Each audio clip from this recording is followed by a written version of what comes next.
Hey, um,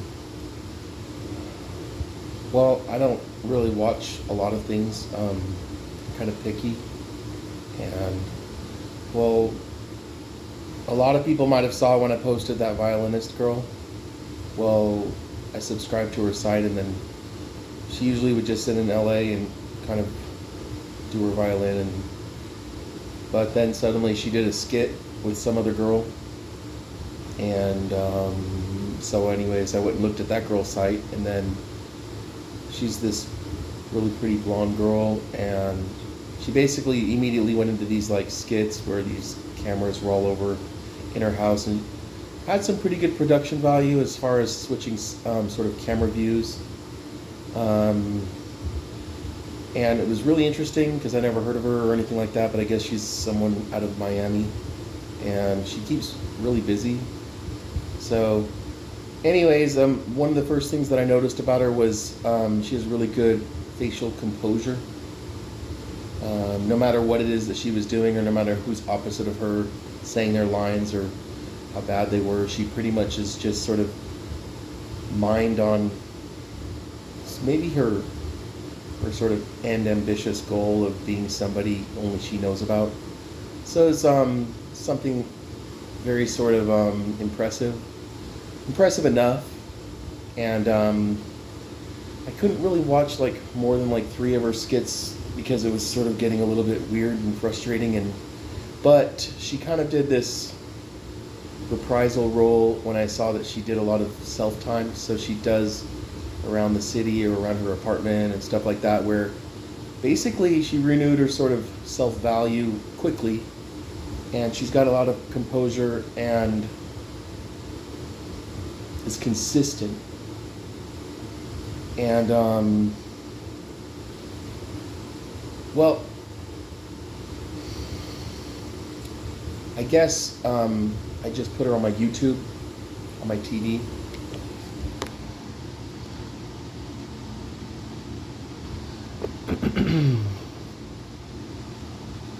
Another friend date. Her name is Tina. You want to know? She gave a present on my birthday. That's why we want to go to see Alina too and to get my present for my birthday. So yeah, that is our plan. So, anyways, not really sure her name. I know in her skits she goes by Margarita, and then I think it says like For-Barvina, if you want to look her up on YouTube. But I'm sure she pronounces it differently. But anyways, so the great thing is she has tons of material. So she's over here, she's over there, and she's really good about her uploads. But what I like most is how supportive her dad is and how supportive her family is, and basically letting her do whatever she wants to do while holding a lot of production value. Um, I think it's important when nobody even takes notice of the switching of the cameras or zooming in or zooming out, and everything is for the better cause of, there's not a lot of people doing high production composure value in self like walkthroughs. So just be proud, and then don't pay attention to, the sort of awesomeness of, zooming in or zooming out or being over here or being over there. It's really something that they're not teaching, but it's nice when somebody gets it right. So it's enough for me to sort of pay attention to, because I don't have a lot of things that I tune into. So it gives me something to do. But the reason why I'm doing this video is because she's wearing a shirt that says Eclipse on it. And I have a movie for Kate Vogel called Calypso. So I was thinking, well, maybe she wants a movie. And since it's been like, I don't know, a week since I've been like tuning in and watching her little like selfies, I could probably do a movie. Look at my dog.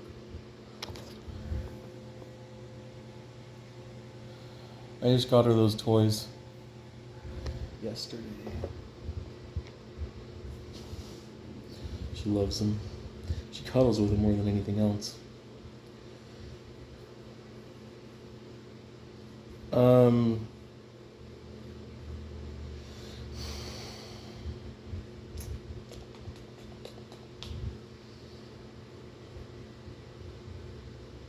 She's like 16 years old, but she has high hopes for herself, so I don't see why I can't help her.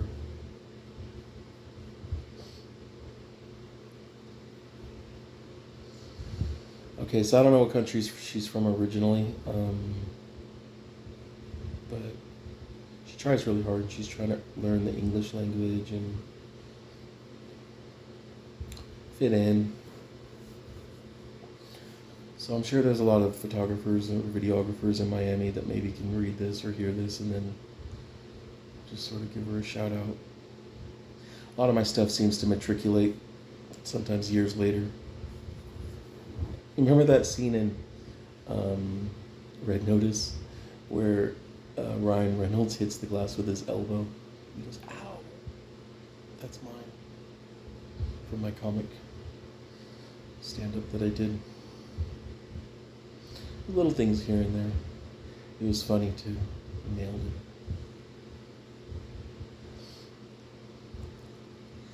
So maybe they'll give her the full movie though, not just like take it and strip it and then give it to like other opportunities.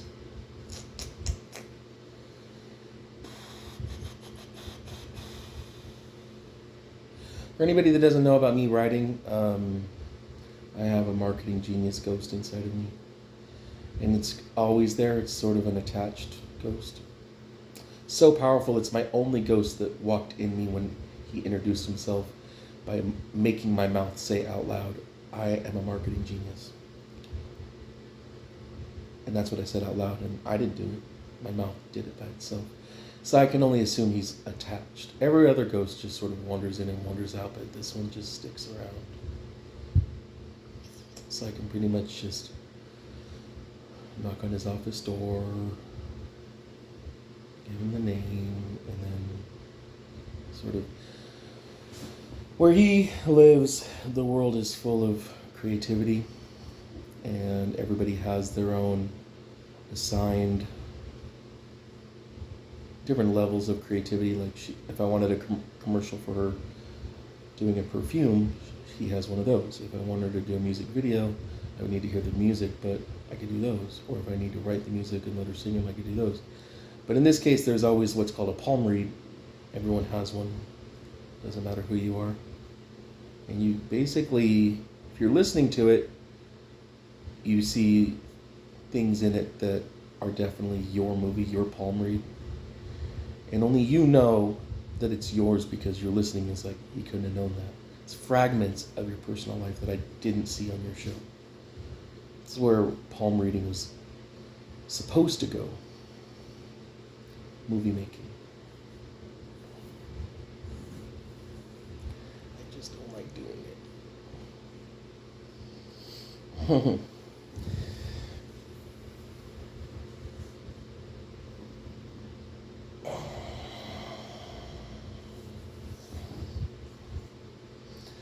Okay.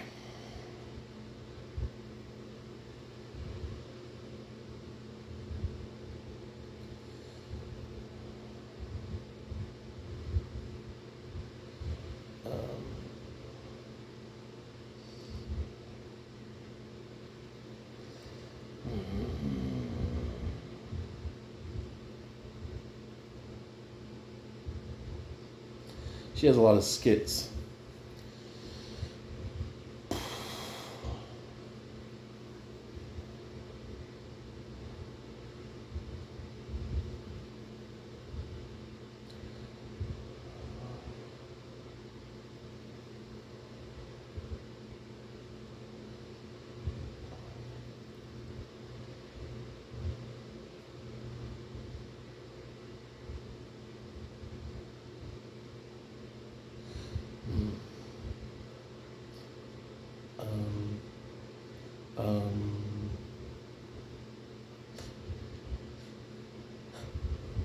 Okay.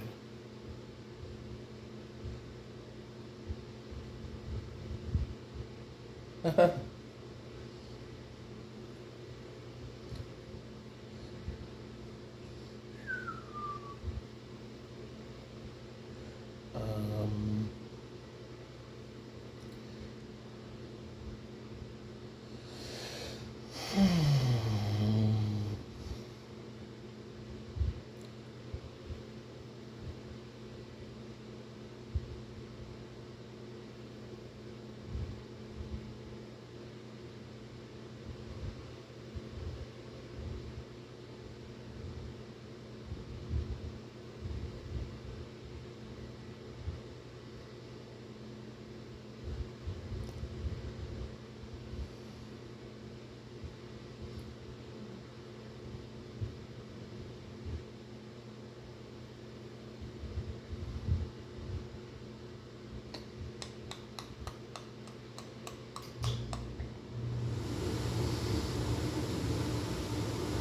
huh.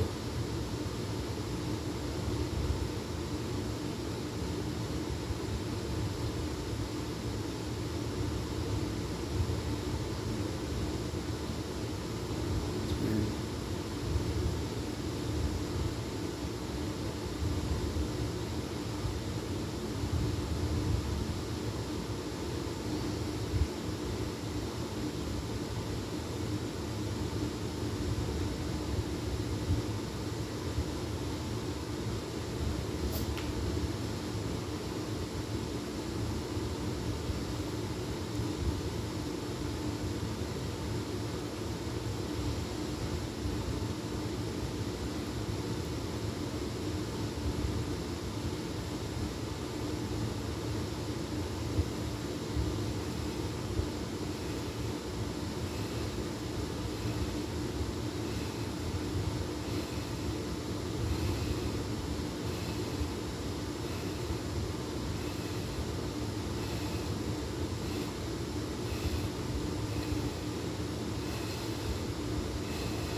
Um, so I'm having a really hard time making out of her building. She she has this really nice apartment flat in somewhere in Great Miami. summer of savings at Bob's Discount Furniture. I'm sorry.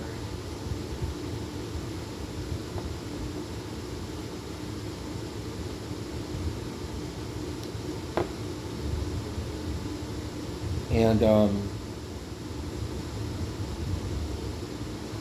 well, her group that you don't see, that gives her all of these sort of camera angles and everything of that nature. I'm assuming is playing a role in me not being able to pick up a movie. It keeps on going to Bionic Five Fingers, and then being a spy of some kind. And I'm trying to push her in a further role because it seems that she wants that. But they're fixated on the fact that I said I can palm read.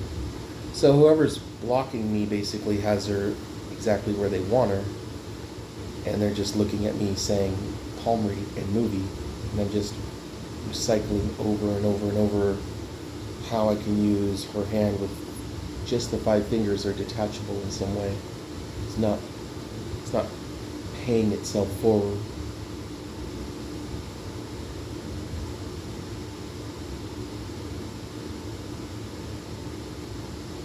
Maybe it's because she's 16.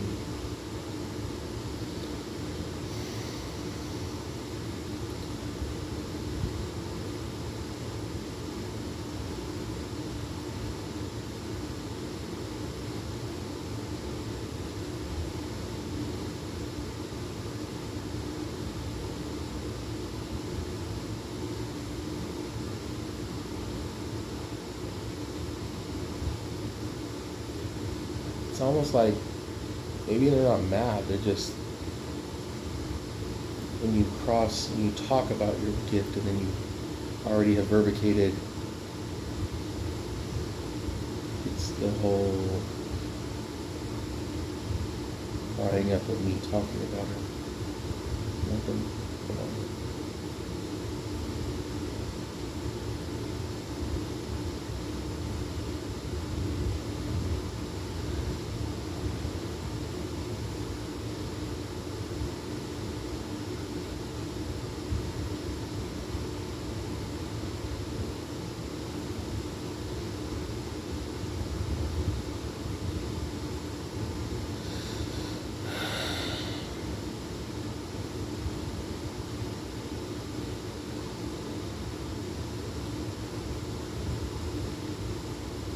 Okay.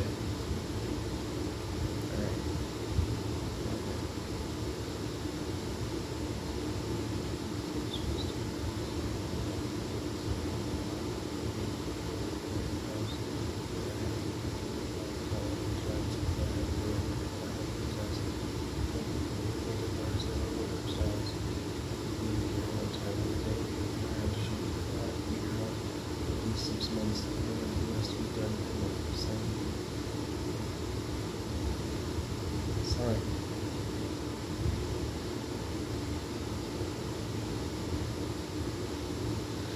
I just made her sign an agreement that she doesn't work with who she's currently working with. So, see if that'll open the door to being able to see her movie.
Okay. So, um, she basically starts out with the camera rolling where shows a montage of, her being 8, 12, 16, and then during that time period, she's basically growing up in bedroom pics and, and then practicing playing a bunch of different instruments, and a lot of pictures taken that are, in pastels or scratches on it so that it's a little bit awesome, the intro. And then obviously her going out to the mailbox and getting a letter of approval to go to some music school. Well, upon reading the letter and then, getting excited and jumping up and down, it basically it fades in to show her in a cab going to New York. And she's, on one of the freeways, so the camera is showing what she's looking at, and you can see out over the water, the distant city. And she is then looking up this tall building, and she's got these cement steps ahead of her, and she goes in, and this creak sound, and then this, 25-foot tall door, and then she walks in, and with a methodical nature, for some reason there's a lot of doors that are locked, but then she finds the administrative office, and then that door is the only one that opened. Even though she heard a lot of music coming from a lot of different rooms and just curiosity was getting the better of her, she managed to make it into the administrator's office to talk to, the woman in charge, who, obviously knows who she is because of her resume and her video that she sent in. So the woman says, what she's requiring out of her, and how she'll be expected to be, on time every day, and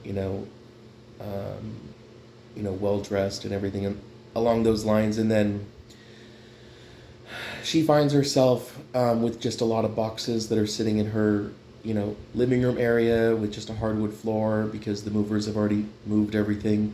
And she has this, montage of this, really, really nice classical music in the background while she's putting everything together and,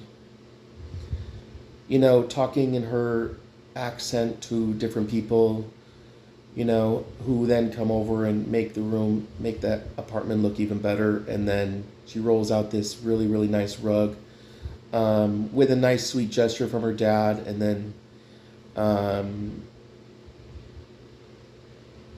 really thick, really extremely expensive, and takes up almost the entire living room.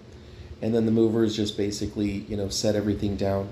And then everything finally comes down to her just like going, and then laying on the couch, falling asleep, just to have the alarm clock go off. And now she's in her bed, and she's got to get up and go. And so with the sound of music and everything, she's getting everything together. And she has this bright pink mountain bike because, she's athletic. And so she just races across the sidewalks, and she even knows how to lift up and then go side to side and go around different cars and everything. A definite natural. Well, she ends up lifting up her bike and then going inside, and that's when she looks at her piece of paper and she goes to the right room. Well, eventually she ends up sitting through different classes where the teacher is demonstrating, the drums and the violin and the flute. Everything that she already knows, but she was instructed basically that, she needs to understand what an orchestra has to do, not just what her individual talent is consistent of. Well, she sees a lot of pretty girls and she sees a lot of pretty boys, and she's more interested in the teachers than anything else, and she is either interested in the teachers or she's just extremely astute and pays attention really well. And some time passes, and she has moments where she's playing the violin and moments where she's playing the flute and playing the drums and playing the guitar. And then just as she's talking to one of the really, really attractive teachers, and he put his hand on her hand, and she pulls a little bit but doesn't take her hand away. Just, you notice her innocence. And walking out of the room, she just sort of like does that to her lip because she only wants to play music and she wants to be an influencer. Well, this led to walking in a little bit of a daze, and she decided to leave her bike and just walk there back to her flat. And the only thing that she remembers is she hears this loud honk sound and then this fade out, but there was a taxi coming towards her and everything goes to black. Well, she's in the hospital and she's got a lot of nurses around her and everything, and then she eventually has her dad sitting by her and she wakes up. Well, everything is fine because her dad says that when she saw the taxi, she must have jumped, and so her back hit the front windshield and she launched about 25 feet into the air and then landed on her and then must have just landed on her head or hit her head because she just got a concussion. And she has a scratch on her face and she has a scratch on her elbow, but she's fine. Well, that's when she eventually gets released, and what happened is well, she goes to everybody was and she ends up going back to the music school, and she had a late note that she gave to the teacher, and the teacher said, oh, it's because she had to miss a few days. Well, there was this flyer that was on the bulletin board about some major time opportunity, and something to do with music video making, and she decided right then and there that she's in an orchestra school. However, there's an opportunity for a soloist, kind of like an MTV opportunity where, they're looking for auditions for somebody that is the next big star.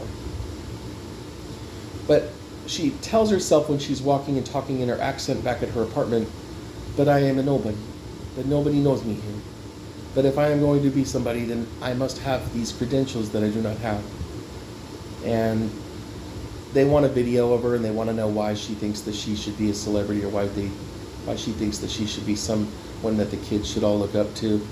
And she realizes that she is going to have to make friends with all of these people at her school. So instead of her isolation and paying attention so well that she excels, she realizes that she needs to make these people her friends.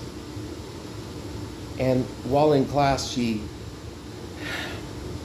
has individual classes, so there's individual kids that are all better at certain things.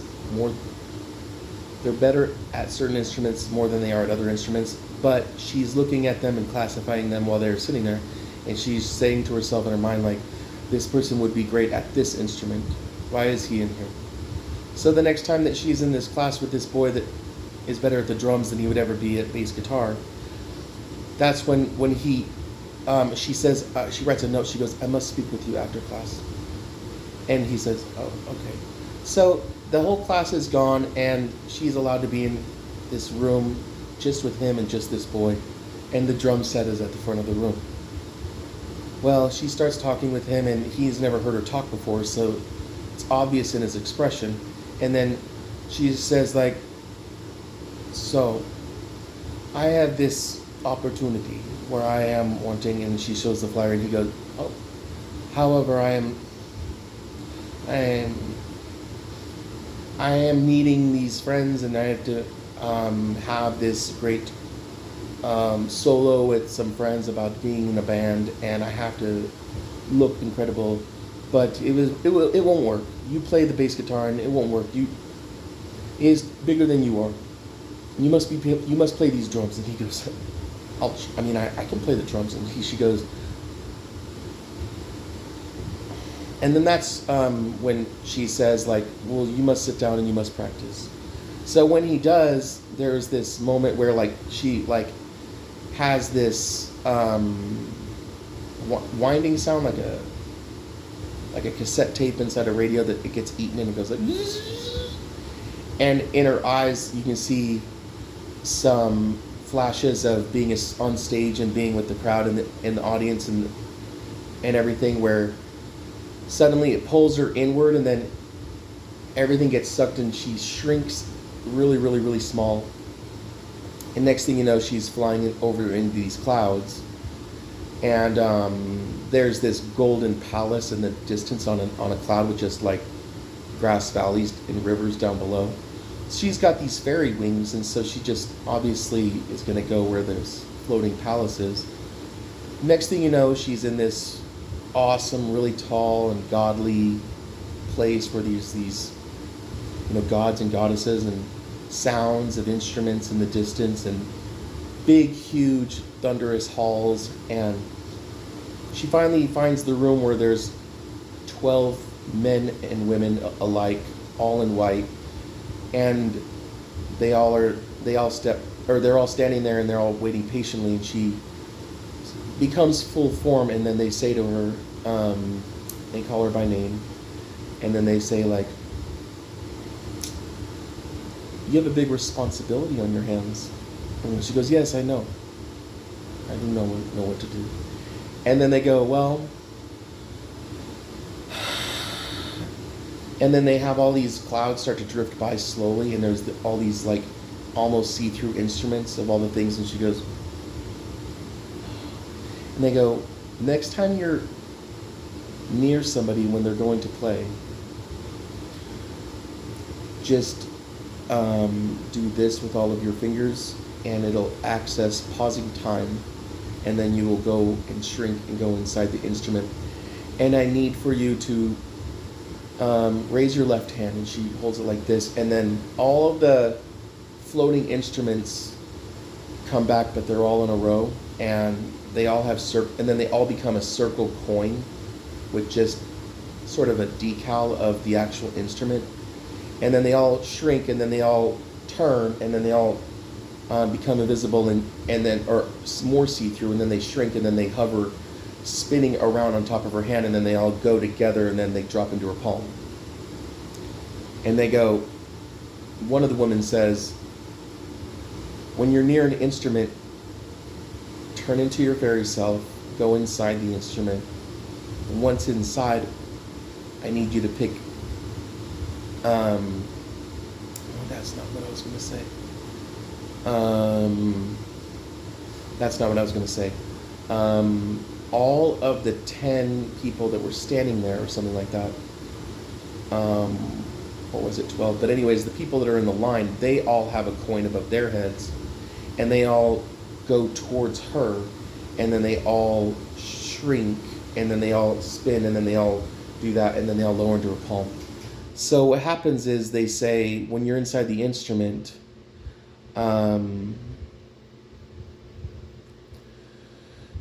think about what type of music that you want and who you want to access here. And these people do not represent individual instruments. They're just gods of music. So find out who you like, find out which one of us that you like, and then you can look at our coins whenever you feel like it. And then when the time is right and you're near an instrument and on the inside, hold out your hand, and then all of these coins will be there. And then pick one out and throw it to the wall, and it'll stick. And then throw it to the wall and it'll stick.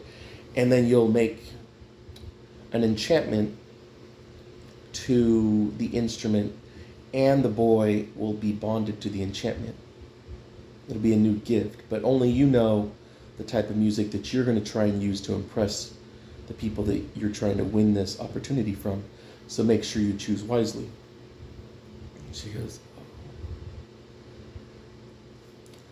And then she goes, well, thank you. And they go, don't thank us yet. You have a lot of work ahead of you.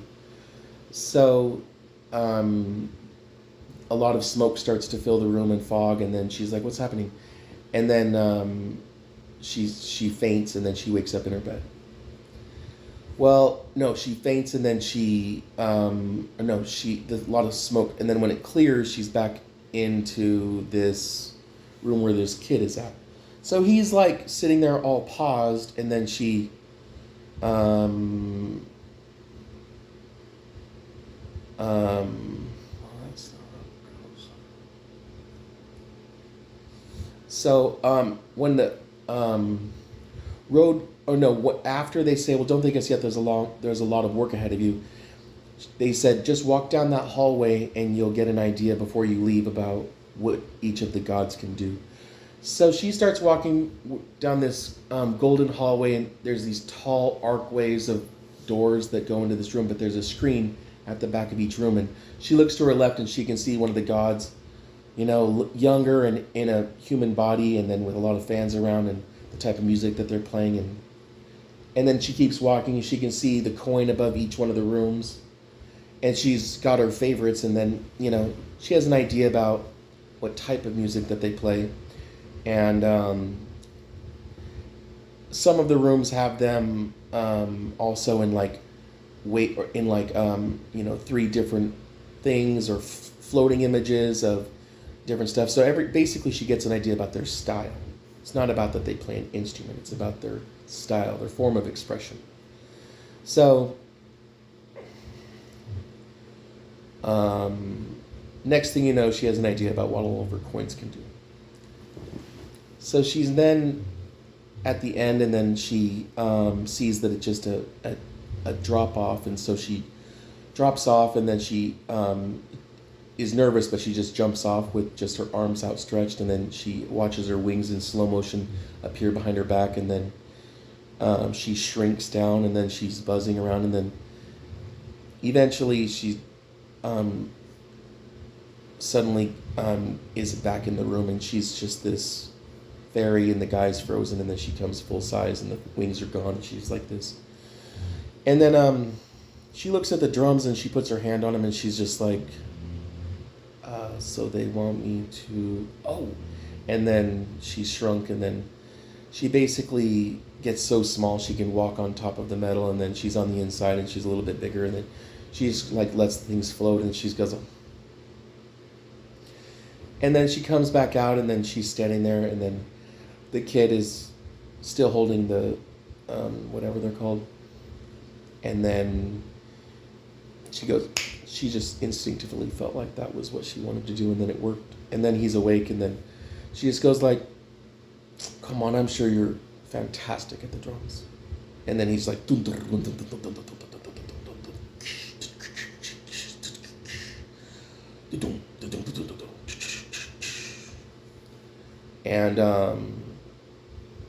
he goes, whoa, and she goes, not bad. And she had to endure the only thing that she's still not very good at is how to deal with boys, and so there's this coffee shop that she's having to like daze off and think about other things while he's saying like, and then this, telling personal stories, and she's just like, and then she happens to notice the coffee guy like watching everything that's going on, and eventually there's a lot of instances where she's got to go back to the school and talk to a girl that would be better at playing the flute, or talk to a violinist that's really good at playing the violin, so she doesn't have to change her mind, but she was hoping to be a little bit more poignant about her music. And then she obviously is going to do a bass guitarist, an electric guitarist, and some of the other instruments that they have there. Eventually she's finally with this girl, and then she's at the same coffee shop, and then she's decided, she's just like, I have no boyfriend, and I have only one day left, I have to shoot this tomorrow if I'm going to get it there in time. And she's sitting there, and she's at her flat, and she's praying, and she just goes like, I must have a boyfriend that can write my music and help me sing so that I am fantastic. However, I am wonderful with choosing people playing music for me, but I must have a composer. And help me see. Something that is awesome, something that is star worthy. And she sort of goes to sleep a little bit frustrated, and then she just falls through the bed, and then she's over these, clouds, and then she's, finding her golden palace once more. And she's walking and she's tearing up because of how much is on the line, and she really wants to make a good impression. And she's already come this far, so everything is dependent on what goes on now. And by the time she sees this one woman with this big harp, like, she goes and she says, like, I am just this small, but in my mind for what I do with boys. And I have big job to impress everybody and be superstar. If I had maybe boyfriend who could talk to me day and night about, so much charisma, about dealing with people and dealing with record labels and dealing with journalists and dealing with, radio show hosts, I am desperate. I am good at what I do, and then if I have nothing here, I am not going to make it. Even if I do a great job, I won't make it on day 2. And she goes, I see what your problem is. Okay.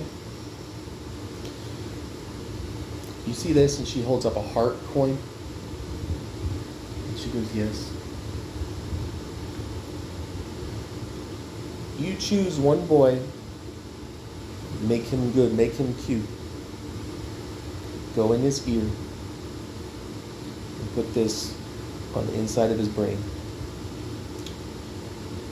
And it will tell him that he is your boyfriend and you are his girlfriend. And inside this heart is everything that you prayed about, because I have to listen even when I am tired. And I made sure that the heart is perfect, so you will have your composer. And she goes, oh, thank you so much. She hugs her. And she just goes like, oh my God, you smell so good. She goes, oh. And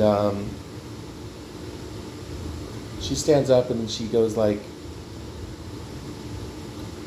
well, off you go. She goes, oh. And she just starts running down the same hallway, and she jumps off of this ledge, and then she's just flying with her arms out, and then she turns into her fairy self, and then she's suddenly smaller, and then she's back in her bedroom, and this time she's in her bed. And she wakes up, and she stretches out her arms, and she decides that she's going to talk to the boy at the coffee shop, who's always there noticing that she's not interested in anybody emotionally or whatever when she goes in and, hangs out. So she's nervous, and she's wearing these white short shorts and this light blue blouse and these white tennis shoes with short socks and a pink watch and yellow ponytail. She walks in and she gets halfway with a strong stride through the room, and she just realizes, she sort of glances everywhere, and then she realizes that's not the right approach. So she goes and she sits down and she crosses one leg over the other leg, and then she just makes sure to catch his attention, and then he sees her, and she goes like, and she's just like, and eventually there's just 2 feet that appear at the ground where she's frowning, and she gets this tiny little smile in the corner of her mouth. And he goes like, is there something wrong? And she goes like, I don't know what to do. I am supposed to be with somebody today, and they are not going to show, and it's so important. And will you please sit with me? And he goes, yeah, sure. So he sits down with her at Starbucks, and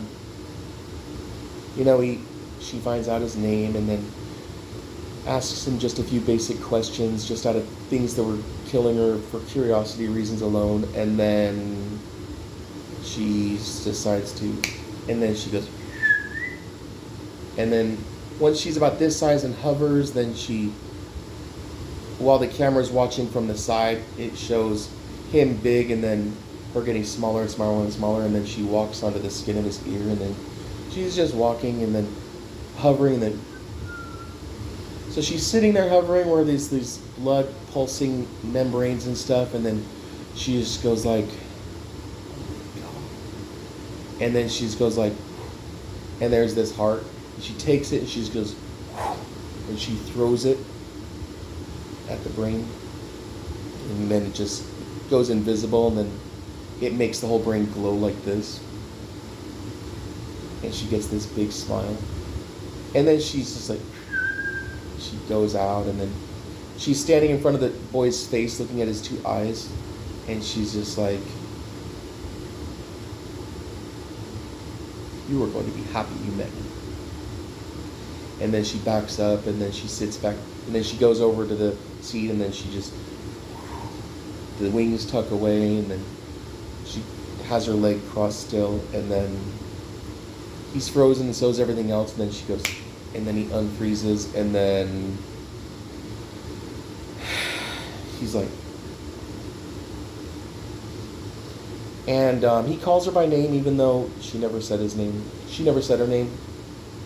And then he just goes like, all right, so here's what we're going to do. And he starts saying all the people's names that she was meeting with, as if he almost even goes to the school, and they've been friends for their whole life. And then he's just talking to her, and he goes, and we're going to come tomorrow, 3 o'clock. This will all just be like a distant memory.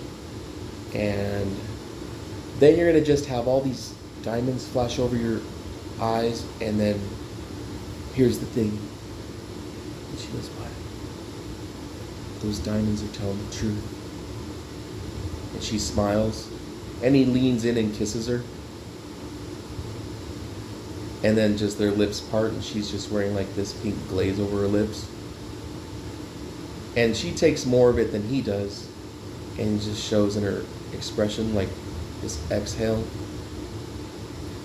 Well, it shows them holding hands down the street as if they've done it many times before. And then there's this fade in, or fade out and fade in, where they're in this big room and everyone's playing an instrument, and she's just in mid-form singing this song that he wrote. And there's a bunch of people holding cameras, not to mention 2 people with pole cams. And by the end of the night, he's like, oh. And a lot of people are passed out on big, oversized couches. And he's on his laptop, and he's almost done editing, and he's just like, done.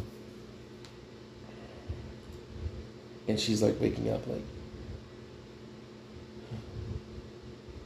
and he turns the top of the laptop around, and she walks over, and she's looking at it, and he's just like this. You can hear the sound and everybody, close-ups of everybody, and then her. And then he says, what did you think? She goes, it's perfect. And there's this drive this time with both of them in the taxi, and they have about a line of about 250 people down this really nice hallway in one of these big buildings, and she's just holding this DVD in this case, and she gets to the front of the line, and there's this big round guy standing there, really tall, really big. And then he just holds his arm out like this.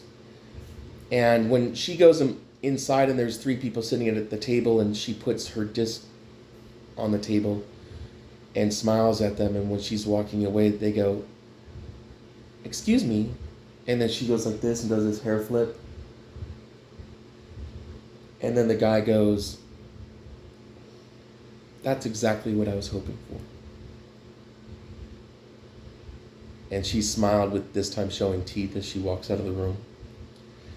And it basically shows a montage ending the movie where she's got all these pictures taken of her singing at different concerts.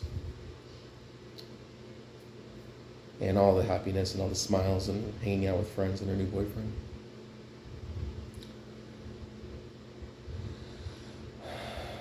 That's called Fame Stricken.